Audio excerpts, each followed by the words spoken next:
Welcome to another video. और आज की वीडियो ब्लैक क्लोड से रिलेटेड होने वाली है। मतलब अब तक कोई ब्लैक क्लोड का नया चैप्टर नहीं आया मांगा में, लेकिन हमारे पास आपके लिए ब्लैक क्लोड से जुड़ी एक स्टोरी है। जो स्टोरी है कैप्टन यामी की या उनकी ज़िंदगी की, जहाँ अब तक आप जानते हैं कि कैप्टन यामी लैंड ऑफ सन्स है, जिसका वैसे एक्चुअल मीनिंग होता है जापान। पर चाहे जो भी हो, उनकी एक कहानी भी है, the untold story of captain Yami, जिसकी पूरी मूवी का लिंक आपको नीचे डिस्क्रिप्शन में मिल जाएगा, जिस पर जाकर आप देख सकते हैं उनकी पूरी मूवी। पर वो कहानी असली ब्लैक क्लोड की कहानी से कोई नाता नहीं रखती। हो सकता है ऐसा कुछ रियलिटी में हो भी ना, क्योंकि वो एक वीडियो गेम की कहानी है। पर ये कहानी काफ़ी हद तक कैप्टन यामी से जुड़ी हुई है। तो चलिए इसी का रिव्यू करते हैं और इसी कहानी को शॉर्ट में समझते हैं आज की इस वीडियो में। तो कहानी की शुरुआत होती है एक नोबल रॉयल या अमीर परिवार के ऊपर हमले से, जिस परिवार में एक बाप और बेटी होते हैं। और उस हमले को देखते हुए वो अपनी बेटी को कहीं और टेलीपोर्ट कर देता है ताकि वो सेफ रहे।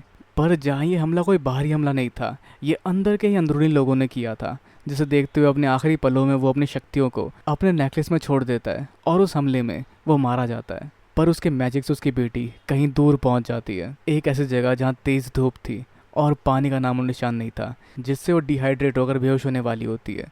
जिस दौरान उसके सामने एक शख्स खड़ा होता है और वो और कोई नहीं, जवान कैप्टन यामी थे। पर उस कहानी को कंटिन्यू करने से पहले हम बढ़ते करंट स्टोरी की ओर, जहां आस्था के पास कोई मैजिक नहीं थी, पर फिर भी अपनी हिम्मत और जिद के चलते वो ब्लैक बुल में शामिल हो पाया। जिसके बाद उसने कई सारे डंजन वाले मिशन भी किए, जिसमें वो यूनो के साथ लड़ा था मार्स से, और वहां भी उसकी हिम्मत और ताकत ने मार्स के अगेंस्ट जीत दिलाई थी। पर आस्था की ज़िंदगी में से डंजन और मिशन इतनी जल्दी ख़त्म नहीं होते। जिसके बाद उसे एक और मिशन मिलता है कैप्टन यामी के साथ और नोरिल के साथ एक डंजन की ओर जाने के लिए, जहां उनके साथ फिनरल भी होता है। और उस डंजन में उन्हें सामना करना पड़ता है स्टोन गोलेम का, जिसका आस्था बखूबी सामना करता है, जिसका भरपूर रूप से साथ देती है नोलिल। और एक हद तक गोलेम को हराने के बाद कैप्टन यामी उनका साथ नहीं देते, क्योंकि वो अपने रोजाना के 2 नंबर ही काम की ओर बढ़ते हैं। जिस दौरान आस्था और बाकी सब दोबारा सामना करते हैं गोलेम का, और जिन सभी गोलेम को हराकर जब वो वापस पहुंचते हैं तो वहाँ देखते हैं वो कैप्टन यामी को, लेकिन उनकी उम्र पहले से काफ़ी कम हो चुकी होती है। पर ऐसे जवान यामी को देख के उन्हें डाउट होता है कि कैप्टन यामी है या कोई और, जो वहाँ बेहोश पड़ा होता है। लेकिन उसके होश में आते वो लोग उससे पूछते हैं कि तुम कौन हो, जो अपनी तलवार तान उनसे कहता है मैं हूँ यामी, तुम मुझे नहीं जानते, जिसका एग्जैक्ट नाम कैप्टन यामी से ही मैच करता है, पर जिसकी उम्र कम हो चुकी है और उसे इनके बारे में कुछ याद ही नहीं है। और जिस सब वजह से वो लोग आपस में लड़ना शुरू कर देते हैं और छोटे कैप्टन यामी को हराकर उन्हें बांध कर ले जाते हैं अपने हेडक्वार्टर में, जिनको ऐसा देख सब काफ़ी हैरान होते हैं और कोई इस बात से एग्री नहीं करता। जिसको देखते हुए दोबारा मुकाबला शुरू होता है आस्था नोलिल कैप्टन यामी वर्सेस उनकी पूरी टीम, ताकि वो प्रूव कर सके कि वो कैप्टन यामी ही है। और जैसे ही वो हारते हैं उन्हें रियलाइज़ होता है कि उनके सामने जो शख्स खड़ा है वो कैप्टन यामी ही है। और बिल्कुल ऐसा ही धोखा यूनो की टीम को भी होता है, जिनको भी अपनी जीत का लोहा मनवाते हैं कैप्टन यामी। पर ये सब काफ़ी हद तक पार्ट था गेम प्ले का। और अगर हम बात करें स्टोरी की, तो रॉयल किंगडम पे हमला होता है और वहाँ हमला करने वाले कोई और नहीं, मैजिक नाइट्स ही होते हैं। और उस समय उनके दिमाग को कोई और ही काबू कर रहा था, जिसे कैप्टन यामी जानते हैं। और ये वही लड़के जिसको कैप्टन यामी ने बचाया था पास्ट में। पर अभी इस जगह वो अपनी मौत का बदला लेने आई है, जिसे रोकने के लिए लोग हराते हैं वश में के गए मैजिक नाइट्स को। और उसके बाद कारना वहाँ से भाग जाती है उन्हें समय देकर, जो शायद पूर्णिमा की रात की बात करती है, जिस दिन वो बदला लेगी सबसे अपना, जिसके बारे में कैप्टन यामी को याद है। और इस समय कैप्टन यामी 14 साल के हैं, और जिस समय वो 14 साल के थे उस समय कारना 18 साल की थी, जो अब भी 18 की लग रही है। तो क्या उसकी भी उम्र कम हुई है? जहाँ आगे मार्क्स कारना के बारे में बताता है, जो 30 साल पहले गायब हो गई थी और उस समय भी वो 18 साल की ही थी, जो फ्रीज परिवार के थे, जिस परिवार को हमने शुरू में देखा हमला होते हुए। तो आखिर कौन है वो? अगर वो 30 साल पहले मारी गई थी तो वो कैसे यहाँ हो सकती है? और अगर वो 30 साल पहले मारी गई थी तो कैप्टन यामी ने उसको 14 साल पहले कैसे देखा? और उसके 30 साल पहले मरने की रिपोर्ट 14 साल पहले ही लिखवाई गई है, तो बाकी के 16 साल ये रिपोर्ट क्यों नहीं लिखी गई?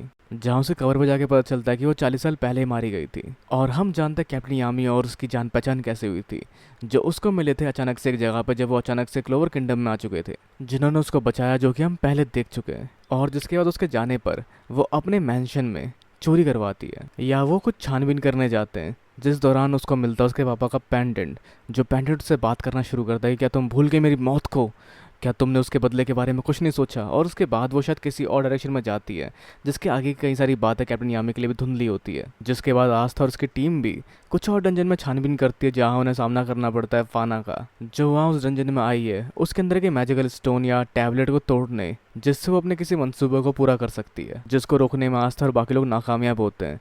और वो वैसे ही एक और टैबलेट की रक्षा करने आगे बढ़ते हैं, जिसकी रक्षा कर रहा होता है वेटो, जहाँ कैप्टन यामी अभी कुछ फिगर आउट करने की कोशिश कर रहे होते हैं, जिसमें उनकी और कारना की यादें होती है, जहाँ कहीं ना कहीं उन्होंने वादा किया था कारना को बचाने का, लेकिन उसके बाद क्या हुआ उन्हें खुद सही से कुछ याद नहीं है। जिस दौरान आस्था ने कॉन्टैक्ट करता है कि उन्हें डंजन में लड़ने में काफ़ी मुश्किल हो रही है और वो लगभग वेटो से हारने ही वाले होते हैं, लेकिन तभी उस बीच उन्हें बचाने आते हैं कैप्टन यामी। और जीत आस्था और उसकी टीम की होती है, पर इससे पहले कि अपने जीत का जश्न मनाए, उस जीत के बीच में आ जाता है लिस्ट, जिस वजह से वो मैजिकल स्टोन भी ये लोग नहीं बचा पाते टूटने से। पर ये बढ़ते हैं आगे एक और मैजिकल स्टोन की ओर, जहाँ कारना ने पहले ही यूनो और क्लॉस को वश में किया होता है, जिस वजह से उस टैबलेट या स्टोन को बचाने के लिए इन्हें उन लोगों का सामना करना पड़ता है। और ये वो मैजिकल स्टोन भी टूटने से नहीं बचा पाते, जिस सब के बाद कैपिटल में हमला होना शुरू हो जाता है, जिस हमले को अपने फौज के साथ लीड करती है कारना। और उस बीच कारना सबको धमकी दे रही होती है, लेकिन तभी कारना का रूप बदलता है और उसकी आंखों के ऊपर की लाइन हटती है, जहाँ वो कहती है यामी तुम्हें मुझे मारना पड़ेगा, तुम रोको मत खुद को। और फिर से वो अपने पुराने फॉर्म में आ जाते हैं, जहाँ उसके शरीर पे कोई और काबू कर लेता है। मतलब वो अपने सेंसेस में सब नहीं कर रही है, वो ये सब करना चाहती नहीं है, और कैप्टन यामी को उसे रोकने के लिए उसे मारना पड़ेगा। पर अब समय हो चुका है पूर्णिमा के चांद के पूरी तरह से खिलने की और उसके इस्तेमाल से कारना का अपनी शक्ति को अनलीश करने की, जिससे वो सबको ख़त्म कर देगी जिस सब ने उसके खिलाफ जाके उसको धोखा दिया था। पर उसको ऐसा करने से रोकने के लिए कैप्टन यामी आते हैं, असली वाले कैप्टन यामी, जिनके ऊपर ब्लैक बुल्स का रॉब है और उनके पास उनका ग्रीमोर भी है, जो सब इस कैप्टन यामी के पास नहीं था, या यूँ कहें कि पास्ट के कैप्टन यामी के पास नहीं था। और अभी हम देख पाते हैं प्रेजेंट वाले कैप्टन यामी, जो कि रोकने आए हैं कारना को, जो काफ़ी तक इस इवेंट को रोकने में कामयाब हो जाते हैं, जिसे देख कारना के साथ आए हुए बाकी जो दुश्मन थे वो वहाँ से भाग जाते हैं। पर कारना की शक्तियों का अंत अभी नहीं हुआ, क्योंकि अभी भी चांद में खूनी चमक है, जिस सबसे वो शक्तियाँ बढ़ाकर एक बड़े से बीस्ट में बदल जाते हैं, जिस सबका सामना करते हैं ये लोग, और साथ मिलकर उस बीस्ट को हरा देते हैं। जहाँ हम देख पाते हैं काफ़ी हद तक पास्ट वाले कैप्टन यामी की शक्तियाँ भी, और उस सबसे वो बीस्ट ख़त्म होता है और उसके अंदर से निकलती है कारना, और वो भी उस सबके साथ गायब हो जाती है। जिस सबके बाद काफ़ी सारे सेलिब्रेशन देखने को मिलता है, लेकिन कैप्टन यामी के चेहरे पर एक उदासी रह जाती है, और बाकी लोग जान पाते जो कि छोटा कैप्टन यामी है वो असली कैप्टन यामी है, लेकिन वो पास्ट से यहाँ पर आया है, जिससे अब बहुत सारी फ्यूचर में होने वाली इवेंट्स के बारे में पता है, जिस वजह से वो ऐसे बिल्कुल वापस नहीं लौट सकता, जिसको देखते हुए मार्क्स उसकी मेमोरी मिटा देता है और वो दोबारा अपने पास्ट में पहुंच जाता है, जिसके पास पड़ा होता है कारना का वही नेकलेस, जिसमें शायद कैद किया कारना को उन लोगों ने। जिसे देख कैप्टन यामी को सिर्फ यही लगता है कि वो मारी गई होगी, और अपने पास्ट में वो जाकर कब्र के पास दफना देते कारना को, जिसकी रिपोर्ट इस वजह से 14 साल पहले लिखी गई थी। पर वो उस समय रेखा से भी नहीं आई थी, वो उससे भी पहले पास्ट से आई थी, जिस समय उसके पापा मारे गए थे। और जब कैप्टन यामी के साथ मिलकर उसने उस नेकलेस को ढूंढा और वो आगे दोबारा लड़ने की बात करने लगी, तो दोबारा कैप्टन यामी के साथ वो फ्यूचर में और आगे आ गई, जिस समय से हम मिले कैप्टन यामी से। और अब क्योंकि कैप्टन यामी पास्ट में वापस जा चुके हैं, पर असली कैप्टन यामी जो इस प्रेजेंट में थे, उनके दिमाग की मिटाई गई मेमोरीज भी उन्हें वापस मिल चुकी है, जहाँ वो बखूबी जानते हैं कारना के बारे में और सब चीज़ों के बारे में। और जिस सबके साथ शुरू होता है सफ़र कैप्टन यामी के साथ इस सबको देखने का, क्योंकि जब वो डंजन में गए वो 2 नंबर करने लगता है, जिससे बाहर आने के बाद वो देखते हैं उस समय रेखा में आते हुए कारना को और उसके साथ छोटे यामी को भी, जिसका पीछा करते हुए वहाँ से निकल जाता है, जिस वजह से बाद में जब बाकी लोग वहाँ आते हैं तो उन्हें सिर्फ छोटे कैप्टन यामी मिलते हैं, और जो असली कैप्टन यामी थे वो पीछा करने लग जाते हैं कारना का, जो कब्र की ओर जाती है, जहाँ आमना सामना होता दोनों का, और कैप्टन यामी उसको हरा देते हैं। जिसके बाद कारना अपने असली रूप में आ जाती है और खुद को मारने की कोशिश करती है, पर कैप्टन यामी उसको ऐसा करने से रोकते हैं, और जान पाते हैं उसके पीछे का रीज़न, जहाँ उसके डैड उस नेकलेस के अंदर कैद है, जिनकी आत्मा कई बार उसके अंदर आ जाती है, और उसके बदले को पूरा करने के लिए उसके रूप में कई सारे लोगों को मारना चाहती है, जिनसे उन्हें बदला लेना है। पर कारना किसी को भी नुकसान पहुंचाना नहीं चाहती, और जब वो उस जगह होते हैं उस दौरान वहाँ पे बहुत सारे मैजिक नाइट्स आ जाते हैं उन्हें पकड़ने के लिए, लेकिन ये कारना वो कारना नहीं होती जिसने कारनामा किया है।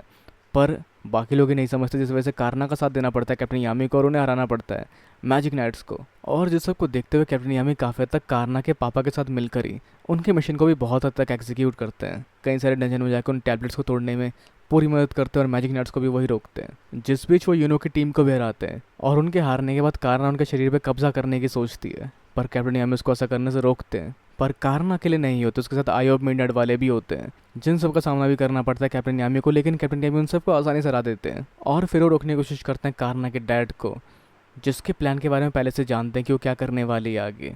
जिसे देखते हुए कारणा काफ़ी तक अपने असली रूप में आ जाते हैं और बोलते हैं कैप्टन यामी से, तो मुझे नहीं बचाओगे।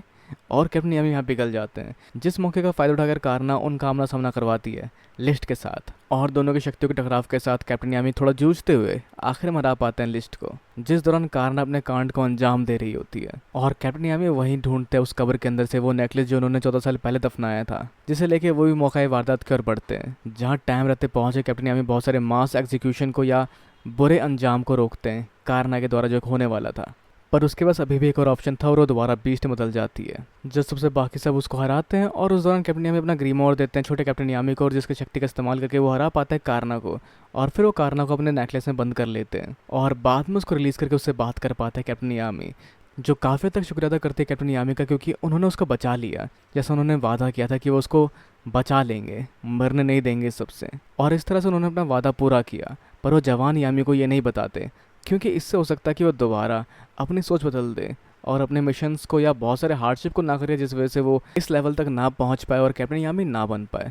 तो फाइनली कारणा इस टाइमलाइन में सेफली रहती है और इस तरह से कैप्टन यामी ने आगे सफ़र जारी रखा और वो कैप्टन यामी बन पाए। जहाँ ये थी स्टोरी कैप्टन यामी की, जब वो अपने लैंड ऑफ सन से तैरते हुए बाहर कहीं दूर क्लोवर किंगडम की ओर आ गए थे और उनकी जर्नी कैसे वहाँ से यहाँ तक शुरू हुई, जिस सब के बारे में। तो उम्मीद है आपको ये कैप्टन यामी की कहानी काफ़ी तक अच्छी लगी हो, या ना भी लगी तो भी बता सकते हैं नीचे कमेंट बॉक्स में। और ये थी कैप्टन यामी की अनटोल्ड स्टोरी, जिसका फुल वर्जन आप देख सकते हैं नीचे डिस्क्रिप्शन में दिए गए लिंक पर। और जो उस नरेशन में मिसिंग है वो भी आप उसमें एक्सप्लोर कर सकते हैं। तो खैर आप क्या सोचते हैं इस वीडियो के बारे में चैनल नीचे कमेंट बॉक्स में बिल्कुल वीडियो को लाइक शेयर सब्सक्राइब करना है बिल्कुल। मिलते हैं अगली वीडियो में। Sayonara and have a nice day.